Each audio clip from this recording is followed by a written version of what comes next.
Joe Hutzler here for LHSN on the phone with Natalie Deacon up in Naperville, Illinois at the NCAA Division III Indoor Track and Field Championships. A very good run for you today, Natalie. I know that it's an interesting place for you to be in terms of the sport and the location. So first things first is just how are things being in Illinois and the whole trip so far? Yeah, the trip's been really great so far. There's a lot of just fun stuff happening. Thursday night we had an NCAA banquet. Got to check out the facility yesterday, and it's just been a really great time. Some of it actually seemed really familiar to me from the soccer Final Four, which is interesting because I found myself not getting too caught up in the hype of it all, but really just being able to focus on my race. So in a lot of ways, I feel like I've been here, but it's also very different. Well, of course, and I'm sure it's very comforting to not be taken by all the spotlight, if you will, in those moments. Today, you did a very good job. There was a lot of people here on campus, including my office was packed full of people watching the race this afternoon. A 6th overall finish, 3rd place in your heat.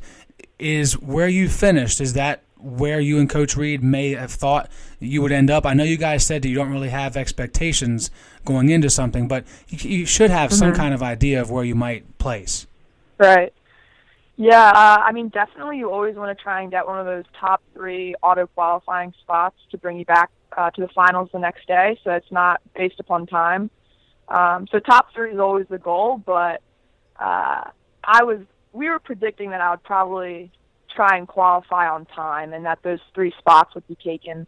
There were some really good runners in my heat, girls that have run 4:57, 4:56, and but when you get on a stage like this, what it really comes down to is just your mentality and if you're able to pull it all together. And you certainly did enough, obviously, in that 3rd place finish in the heat. And we noticed at the end, coming down the backstretch, you were peeking from one side to the other, making sure no one else was coming up. And you said before we got on here, you had never done that before. So why today?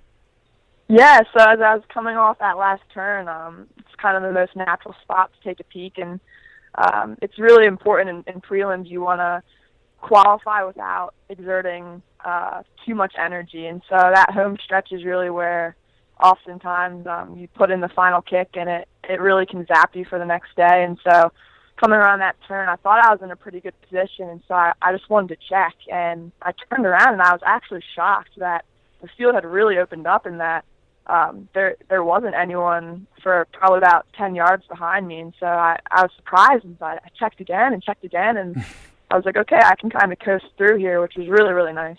Yes, I'm sure that was really nice to the legs. They're very happy about that, for sure. They are. When you're now moving into the event on Saturday at 1 o'clock, so same time, same place, obviously for bigger stakes. Again, you've mentioned that the overall atmosphere, you've been there before, but this particular moment, you haven't been there before. So how important is it to have someone like Coach Reed in your corner right there with you at all times to really prepare you for what's going to take place tomorrow? Yeah, it's huge having Coach Reed with me, and just his personality in general has been so great for me this whole track season. It's just a really relaxed, positive, encouraging personality, and he tells you what he honestly thinks and what he believes. And so when we had some conversations following the race and things that he says to me, I truly believe, and that gives me a lot of confidence going into the race tomorrow, knowing that I still have a few seconds in me to drop, and just knowing that if I get out there and compete, anything can happen. So it's exciting. Well, now you've had an event on the track, obviously. You know what you did today. You know what you want to do tomorrow.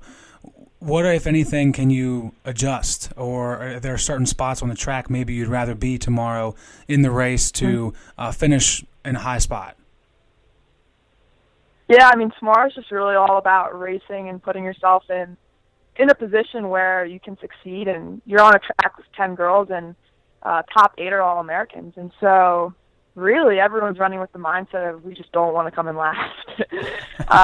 And everyone just wants to beat 2 girls. And so that's quite a competitive atmosphere to be in. And And so a lot of it just comes down to if you're able to put yourself in a good position, because at this level, we're all talented enough to be in that top 8. It's just a matter of if everything kind of falls your way. Well, we are very excited to watch tomorrow. Again, that's 2 o'clock Eastern, 1 o'clock local time there in Illinois. And excited to see what's going to happen. It's been a fun ride just to see what Natalie Deacon, what you can do in a different sport. And it's been really fun to take a look at that and watch that progress. So thank you for your time. I know you've got to get some rest there at the hotel, and good luck tomorrow. Thanks so much, Joe. Thanks for your support, Lynchburg.